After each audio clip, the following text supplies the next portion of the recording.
Napairit si Angeline nang bigla na lamang siyang binuhat ni Denver. Napakapit naman siya rito na maglakad ito at dinala siya sa kanilang kama. "Anong gagawin mo sa akin?" tanong ni Angeline kay Denver nang maibaba na ito sa kanilang kama. Nayakapan niya ang kanyang sarili. Iiling-iling naman si Denver dito at natatawa pa siya dahil sa itsura ni Angeline ngayon. "Eh di tutulungan ka maglagay ng gamot?" sagot ni Denver at kinuha niya ng ointment na ipapahid sa pagkababae ni Angeline. Nanlaki naman ang mata ni Angeline dahil sa sinabi ni Denver. Dahil paanong tutulungan ang pinagsasabi nito? "Kaya ko na sabi. Ako na lang ang Ah!" Di na natapos pa ni Angeline ang sasabihin niya at napairit na lamang siya nang hilahin ni Denver ang kanyang paa, dahilan para mapahiga siya. "Denver, ano ba? Sinabi ako na lang kaya ko na yan." Ines na sabi ni Angeline, dalawak pa rin ni Denver ang kanyang paa. Nagpupumiglas naman siya rito pero nanatiling hawak pa rin ni Denver ang paa niya. "Huwag na nga matigas ang ulo dyan, Angeline. Alam ko naman akong dahilan kaya ka nagkakaganyan. Ako na maglalagay dahil hindi mo pa kaya. Kapag kaya mo na, hahayaan na kita maglagay mag-isa," sagot ni Denver. Kahit alanganin si Denver sa kanyang gagawin, dahil baka mabuhay ang libido sa katawan niya, nilakasan na lamang niya ang loob niya at hanggat kaya niyang magpigil, gagawin niya. Nanlaki naman ang mata ni Angeline nang ibaba ni Denver ang panty niya. Napapikit na lamang siya ng mariin dahil ayaw magpapigil ni Denver. Dini naman niya kasi ito dahil mas malakas ito kumpara sa kanya. Nang maibaba na ni Denver ang panty ni Angeline, naparanok na lamang siya ng sariling naway nang tumambad sa kanya ang namamagangang pagkababae ni Angeline. Para tuloy biglang nag-init ang katawan niya dahil sa kanyang nakikita. "Tama ba tong desisyon mo, Denver?" sabi ni Denver sa kanyang isipan lamang. Napabuntong hininga na lamang siya dahil nandito na rin naman at nasa harapan na niya, papahina na lamang niya ito ng gamot para matapos na. Agad niyang dinampot ang ointment at naglagay siya sa kanyang daliri. Dahan-dahan naman niyang nilapat ang kanyang daliri sa namamaganang pagkababae ni Angeline. Nanginginig pa ang kanyang daliri sa pagpahid. Napapikit naman lalo ng mariin si Angeline at napahawak na mahigpit sa kanilang kobre kama nang maramdaman niya na lumapat na ang mainit na daliri ni Denver sa kanyang pagkababae. Ramdam pa niya ang panginginig ng daliri nito. Si Denver naman parehang lunok sa kanyang laway. Ramdam niya na pinagpapawisan na siya dahil sa kanyang ginagawa. Pigil naman niya ang kanyang sarili dahil ramdam na niya na nagiinit na ang kanyang katawan. Pigil ni Angeline sa kanyang pag-ungol dahil nasagi ng daliri ni Denver ang kanyang clit. Ramdam na rin niya ang pag-iinit ng kanyang katawan dahil sa ginagawa ni Denver. Pinagpatuloy na lamang ni Denver ang kanyang ginagawa kahit nagiinit na talaga ang kanyang katawan at ramdam niya na rin ang naninigas ang kanyang alaga dahil naririnig niya ang mahinang pag-ungol ni Angeline dahil sa ginagawa niya. No choice kasi siya kundi pahiran to ng maayos dahil siya rin naman nagpresenta at namilit gawin ito. "Hindi ka pa ba tapos dyan?" tanong ni Angeline na parang nahihirapan pang magsalita dahil sa naramdaman na niya na unti-unti na talagang nagiinit ang kanyang katawan. Sandali na lang to," sagot ni Denver at pinagpatuloy pa niya ang kanyang ginagawa. Di na napigilang mapaungol ni Angeline nang masagi ulit ni Denver ang kanyang clit. Parang gusto na nga niyang batukan si Denver dahil parang sinasadya na nitong dagliin ang kanyang clit. "Denver, baka pwedeng tama na yan," sabi pa ni Angeline dahil baka hindi na niya makontrol pa ang kanyang sarili at may bigay na naman niya ang kanyang sarili kay Denver. Hindi naman umiimik si Denver at seryoso niya nang pinapahiran ang hiyas ni Angeline para matapos na siya. "Okay na, tapos na, bukas naman ulit," sabi ni Denver na grabe ang pawis dahil sa kanyang ginawa. Nakahinga naman na maayos si Angeline dahil sa wakas natapos na rin si Denver sa kanyang ginagawa na pagpahid sa kanyang hiyas. Agad niyang sinuot ang kanyang panty saka siya umayos ng higa. Napansin naman niya, pumasok agad si Denver sa kanilang CR matapos siyang pahiran ng ointment.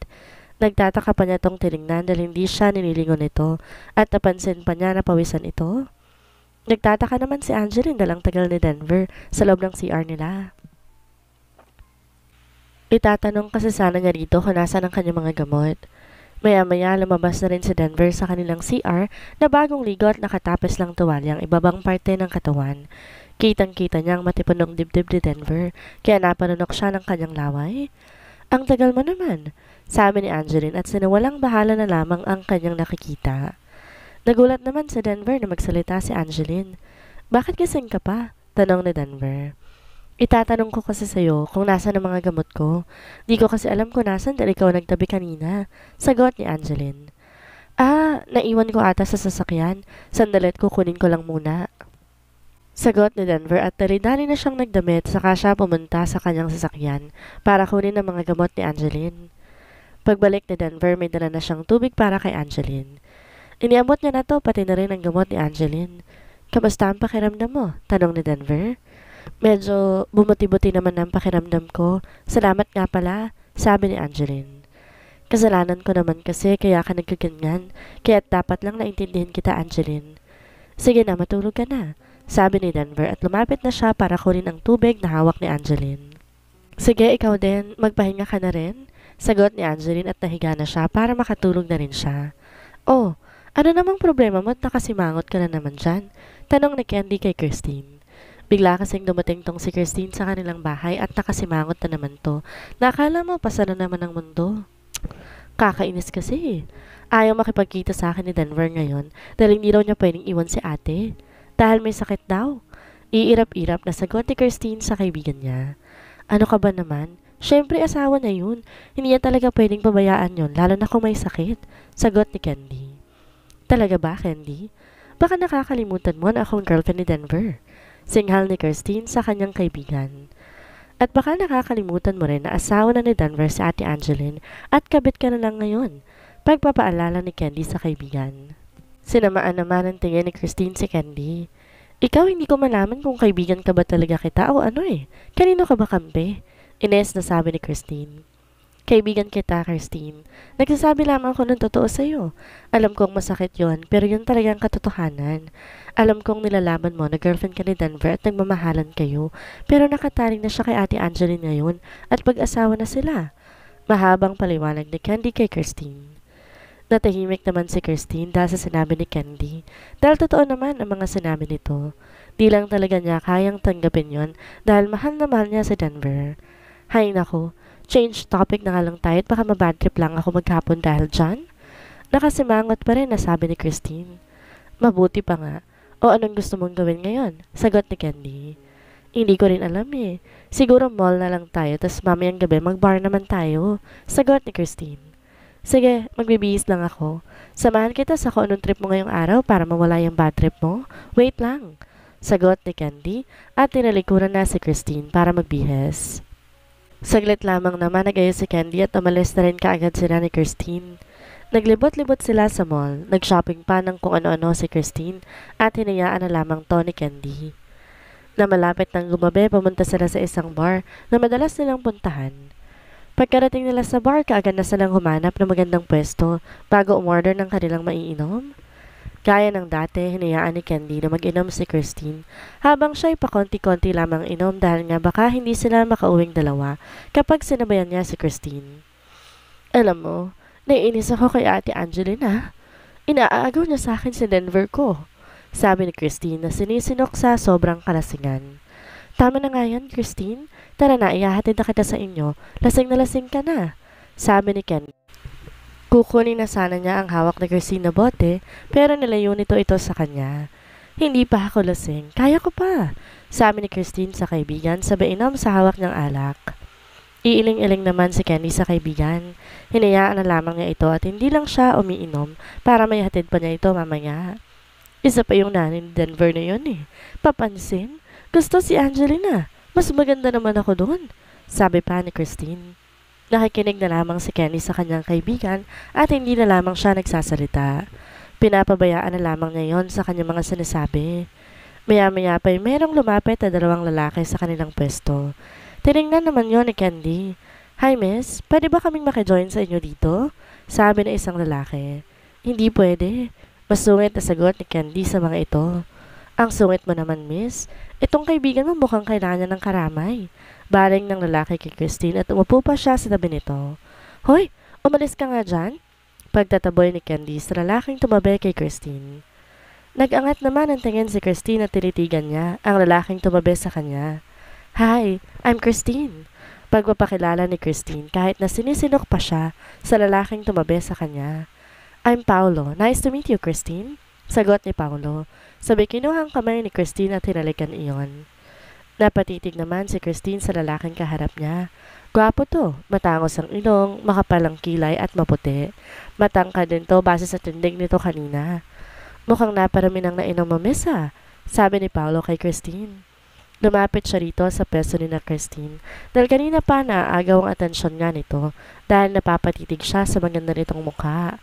Konti lang naman, sagot ni Christine at tatayo sana siya para magbanyo ngunit natumba siya dahil sa kanyang kalasingan. Mabuti na lamang nasalo siya ni Paolo. Oops, dahan-dahan, mukhang lasing ka na nga. Gusto mo ba ihatid na lamang kita sa inyo? Pagpipresenta ni Paolo. Hindi na kailangan dahil nandito naman ako. Sabat na ni Candy dahil napapansin niya, iba ang tingin ni Paolo kay Christine. Ang sungit mo naman, miss. Kung gusto mo, ihahatid din kita sa inyo. Sabat naman ang kasama ni Paolo na si Ken. Salamat na lang pero kaya naman naming umuwi. Pagdataray pa ni Candy. Halika na nga dito, Christine. Baling nga kay Christine at hinila pa niya ito ngunit hinawakan ni Paolo ang kamay ni Christine. Wait lang, here's my number.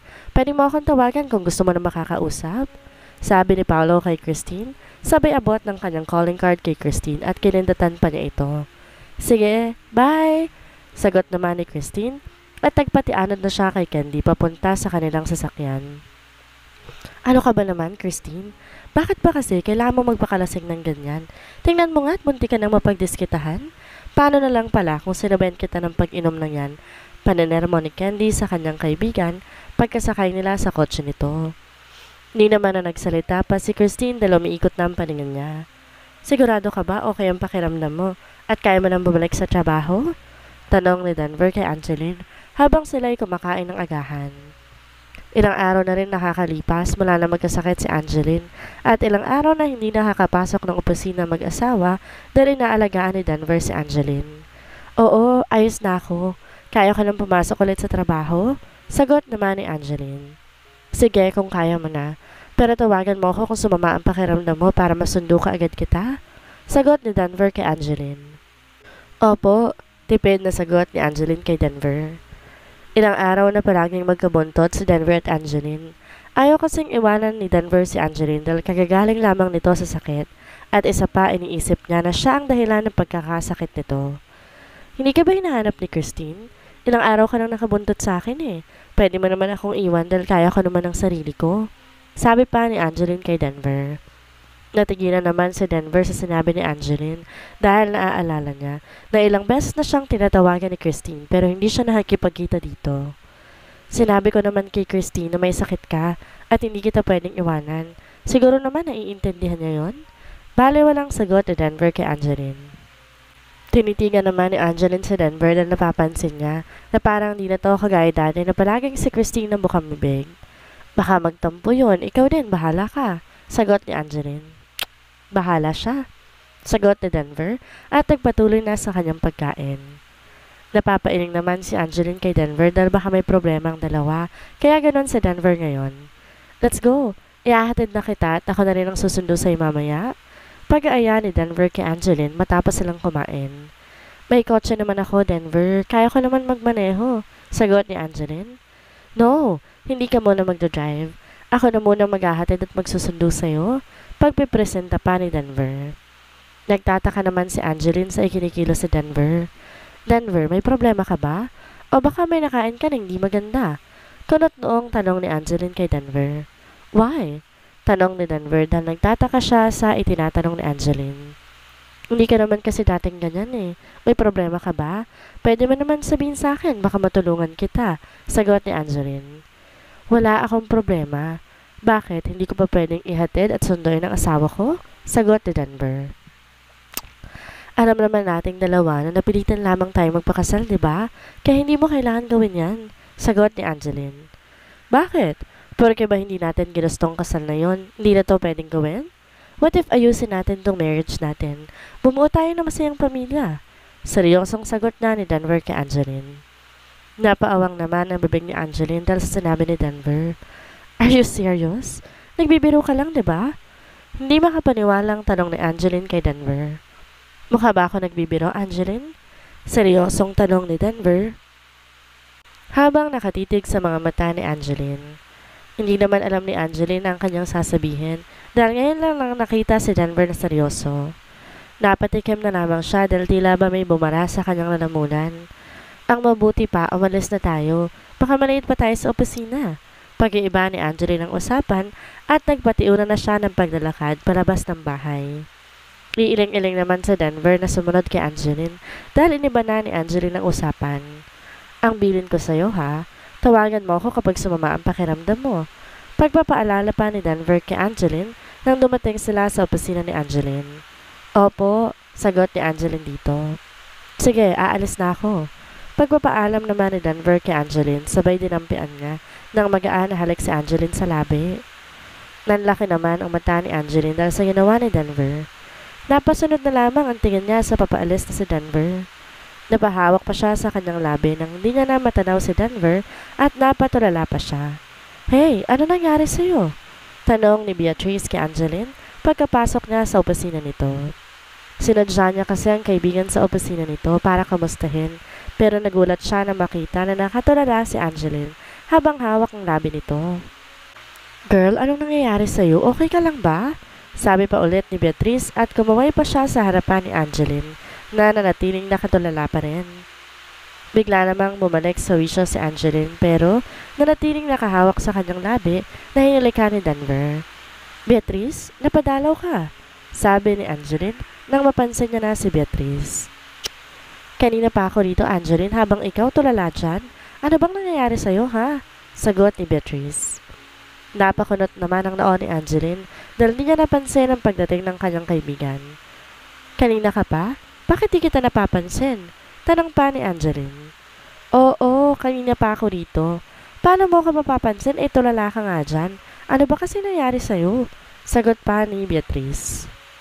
Bigla namang naalala ni Angeline ang ginawang paghalik sa kanya ni Denver at naipinig na lang nga ang kanyang ulo dahil doon. Ha? Wala lang to, huwag mo kong pansinin. Sagot ni Angeline na nauutal pa. Sus! Kamusta ka naman? Bakit ka ba nagkasakit? Di kita mapuntan sa inyo dahil baka nagmo-moment kayo ni Denver? Sabi ni Beatrice. Dahil siguro sa pagod na rin kaya ako nagkasakit. Tsaka anong sinasabi mo na magmo-moment ni Denver? Maayos ka nga dyan? Sagot ni Angeline. Alam mo, bakit inyo na lang subukan ni Denver na bumuo ng sarili ng pamilya? Total kasal naman na kayo. Sabi pa ni Beatrice. Gusto mo bang makita na umusok ang ilong ng kapatid ko, Beatrice? Tumigil-tigil ka nga dyan? Sagot ni Angeline at binalingan na niya ang mga papeles na nasa lamesa niya. Hayaan mo na nga yung kapatid mo na yan. Minsan isipin mo naman kasi ang sarili mo. Sagot ni Beatrice. Napapailing na lamang si Angeline dahil sa mga sinasabi ng kanyang kaibigan. Nagsimula naman na sa kanyang trabaho si Angeline habang si Beatrice ay nanatili pa rin doon at kinakausap siya. Pagdating naman ni Denver sa kanyang opisina, naabutan niya na ang kanyang kaibigan na si Liam doon. Anong ginagawa mo rito? Agad na tanong ni Denver sa kanyang kaibigan habang diretso siyang pumunta sa kanyang office table. Grabe bro, dinayo na nga kita rito para kamustahin pero bakit parang ang sungit mo yata ngayon? Hindi ka ba naka-escort kaya ka ganyan? Nangaasar na sagot ni Liam kay Denver.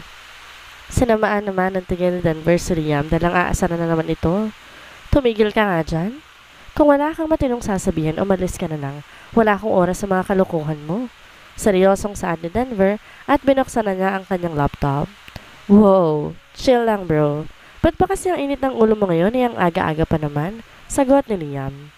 Napabuntong hininga naman si Denver at naalala mga sinabi niya kay Angeline kanina. Tumayo naman na si Denver, pumunta sa sofa kung saan nakaupo si Liam at tumarap siya dito. Bro, naguguluhan kasi ako sabi ni Denver. Napakunot naman ang noo ni Liam dahil sa sinabi ni Denver. Naguguluhan ka? Saan?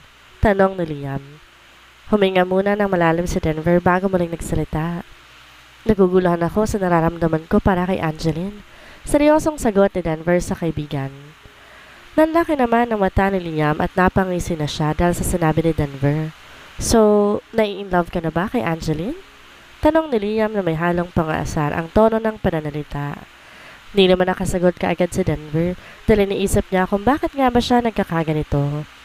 Nito kasing mga nakalipas na araw, hindi maintindihan ni Denver ang nararamdaman niya para kay Angeline. Parang gusto niya palagi nakikita ito at parang gusto siya nakasama lamang nito palagi. Sinubukan niyang iwaglit sa isipan niya si Angeline pero hindi niya magawa dahil parang kinokontra to ng sarili niyang puso at damdamin. Sinusubukan na rin niyang ituon ang atensyon niya kay Christine pero si Angeline pa rin ang naiisip niya. Hindi niya maintindihan ang sarili niya dahil hindi naman siya ganito dati kay Angeline. Napaisip tuloy siya kung talagang mahal na nga ba niya si Angeline. Bro? Pukaw ni Liam kay Denver dahil tila ba ang lalim ng iniisip nito. Bigla namang bumalik sa wisya sa Denver. Sorry bro, sabi ni Denver at nagpakawala na naman ito ng malalim na buntong hininga. Ang lalim nun bro, may problema ka no?